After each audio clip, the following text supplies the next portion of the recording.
Soul সাইপে নেওয়ার পরে আমরা রাফিং এ যাব। দুটোটা আমরা রাফিং করব। কেন করব রাফিং? গ্যারান্টি হওয়ার জন্য, জানি মালটার কোনো সমস্যা না থাকে। আমরা কাটিং এ যাব। কাটিং এ যাওয়ার পর কাটিং এতে আইসা আমরা এই সোলটার নিচে আমরা সুন্দর করে পেস্টিং লাগাবো। পেস্টিং লাগানোর পরে আমরা কি করব? এই যে একটা টুইন রাবার দেখতে পাচ্ছেন, এই টুইন রাবারটাকে আমরা পেস্টিং করব। পেস্টিং করার পরে একটা নমুনা আছে, এই নমুনাতে আমরা স্কিল মারিয়ে নিব।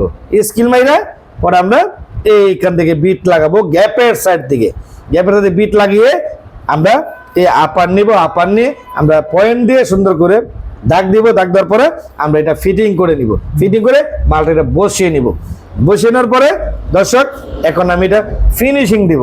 ফিনিশিং দেওয়ার পরে যা যা করণীয় দরকার মুইসাম, কোনো প্রোডাক্টের যেন কোনো ময়লা না থাকে, সুন্দর করে প্যাকেটিং সুন্দর করে আমরা বাজারজাত করবো, যেন একটা দোকানদারে আমাদেরকে কোনো ভুল না ধরতে পারে। কারণ আমি বিক্রেতা, আমাকে যদি ভুল ধরে তাহলে তো আর আমি বিক্রেতা নয়, দোকানদারই বিক্রেতা, দোকানদারই উদ্যোক্তা। আমি শুধু মাঝে ফাও দৌড়াদৌড়ি করছি। তো কাজগুলা বুঝে করতে হবে। বুঝে করলেই আমাকে দোকানদারে কিছু বলার মতন সুযোগ পাবে না। আপনি যদি সুযোগ দেন আমাকে, আমি আপনাকে সুযোগ পাবো।